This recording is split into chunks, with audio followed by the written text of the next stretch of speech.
Assalamualaikum warahmatullahi wabarakatuh. Perkenalkan, nama saya Nirvadena Putri, NPM 20510404121, Prodi Manajemen Bisnis Syariah, Fakultas Ekonomi dan Bisnis Islam, kelas A semester 4. Di sini saya akan memenuhi mata kuliah Manajemen Operasi dengan materi strategi tata ruang dan strategi proses.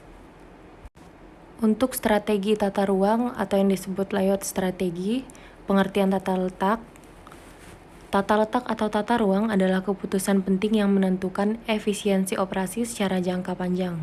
Tata letak adalah keputusan mengenai yang pertama, penempatan mesin-mesin pada tempat terbaik dalam pengaturan produksi, yang kedua, kursi dan meja-meja pada pengaturan kantor, yang ketiga, pusat pelayanan dalam pengaturan rumah sakit dan departemen store. Berikut terkait gambar penempatan mesin-mesin pada tempat terbaik, contohnya pengaturan produksi, kursi dan meja-meja, contohnya pengaturan kantor, pusat pelayanan, contohnya pengaturan rumah sakit, pusat pelayanan, pengaturan departemen store. Untuk terkait tujuan tata letak, tujuan utama yang ingin dicapai dalam perencanaan tata letak fasilitas pabrik pada dasarnya adalah untuk meminimumkan biaya atau meningkatkan efisiensi dalam pengaturan segala fasilitas produksi dan area kerja. Secara rinci, tujuan tata letak sebagai berikut. Yang pertama, menggunakan ruang yang tersedia seefektif mungkin. Yang kedua, meminimumkan jarak angkut dan biaya penanganan bahan. Yang ketiga, menciptakan keseimbangan dalam proses produksi. Yang keempat, menyederhanakan proses produksi. Yang kelima, mendorong semangat dan efektivitas kerja karyawan. Keenam, menjaga keselamatan kerja dan barang-barang yang sedang diproses. Dan ketujuh, menghindari berbagai bentuk pemborosan. Manfaat layout, yang pertama meningkatkan jumlah produksi, yang kedua mengurangi waktu tunggu, yang ketiga efisiensi penggunaan fasilitas, yang keempat mempersingkat waktu proses, yang kelima meningkatkan kepuasan dan keselamatan kerja. Adapun jenis-jenis tata letak atau tata ruang, yang pertama tata letak kantor adalah cara mengelompokkan pekerja, perlengkapan pekerja, dan ruang dengan mempertimbangkan kenyamanan, keamanan, dan pergerakan informasi. Yang kedua, tata letak toko eceran merupakan pendekatan yang berkaitan dengan aliran pengalokasian ruang dan merespon pada perilaku konsumen. Yang ketiga, tata letak gudang dan penyimpanan. Tujuan tata letak gudang adalah untuk menemukan titik optimal antara biaya penanganan bahan dan biaya-biaya yang berkaitan dengan luas ruang dalam gedung. Biaya-biaya ini meliputi peralatan, biaya pengawasan, asuransi, dan penyusutan.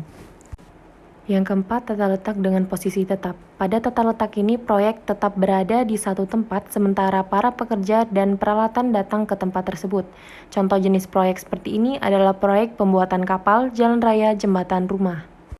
Dan untuk yang terakhir adalah tata letak berorientasi proses. Pada proses ini dapat menangani beragam barang dan jasa secara bersamaan. Ini merupakan cara tradisional untuk mendukung sebuah strategi diferensiasi produk. Baik, di sini saya akan menjelaskan tentang strategi proses. Apa sih strategi proses? Strategi proses adalah sebuah keputusan penting yang dilakukan manajer operasi, yaitu cara menemukan produksi yang terbaik. Sebuah strategi proses atau yang disebut proses strategi atau transformasi adalah sebuah pendekatan organisasi untuk mengubah sumber daya menjadi barang dan jasa. Adapun tujuan strategi proses adalah menemukan suatu cara memproduksi barang dan jasa yang memenuhi persyaratan pelanggan dan spesifikasi produk yang berada dalam batasan biaya dan manajerial lainnya. Proses yang akan mempunyai dampak jangka panjang pada efisiensi dan produk, begitu juga pada fleksibilitas biaya dan kualitas barang yang diproduksi. Adapun 4 strategi proses, yang pertama fokus pada proses, yang kedua fokus berulang, yang ketiga fokus pada produk, dan yang terakhir fokus pada mass customization. Untuk fokus pada proses, 75% dari semua produksi global berdedikasi untuk membuat produk yang bervolume rendah tetapi bervariasi tinggi pada tempat yang disebut job shop. Fasilitas seperti itu diatur sesuai dengan aktivitas atau proses tertentu. Dalam sebuah pabrik, proses yang ada mungkin berupa departemen yang menangani pengelasan, penghalusan, dan pengecatan. Adapun dalam sebuah kantor, proses yang ada dapat berupa penanganan utang, penjualan, dan pembayaran. Dalam sebuah restoran, proses tersebut mungkin berupa bar, panggangan, dan pembuat roti. Untuk selanjutnya, fokus berulang. Proses berulang berada di antara strategi yang berfokus pada produk dan proses. Proses berulang menggunakan modul.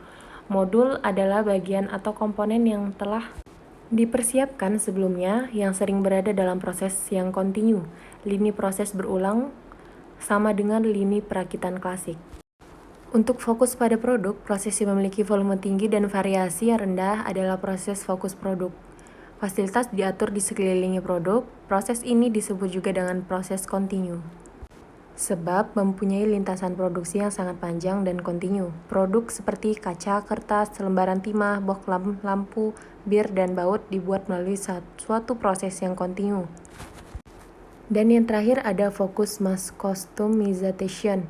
Dunia ini yang semakin canggih dan kaya ini membutuhkan jasa dan barang-barang dengan kebutuhan tiap individu. Ledakan variasi barang dan jasa terjadi pada jenis mobil, film, seria, beribu area lain. Terlepas dari adanya perkembangbiakan produk ini, kualitas telah meningkat dan biaya-biaya menurun. Para manajer operasi telah memproduksi jasa dan barang pilihan ini melalui apa yang dikenal sebagai mass customization.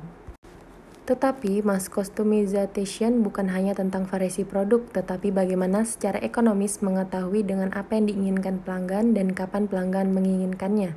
Mass customization merupakan pembuatan produk dan jasa dapat memenuhi keinginan pelanggan yang semakin unik secara cepat dan murah. Mass customization merupakan kita variasi produk yang biasanya disediakan oleh manufaktur yang bervolume rendah, berfokus pada proses dengan biaya seperti manufaktur yang bervolume tinggi, terstandarisasi, atau terfokus pada produk. Berikut materi yang saya sampaikan mengenai strategi tata ruang dan strategi proses. Kurang lebihnya saya mohon maaf. Saya akhiri. Wassalamualaikum warahmatullahi wabarakatuh.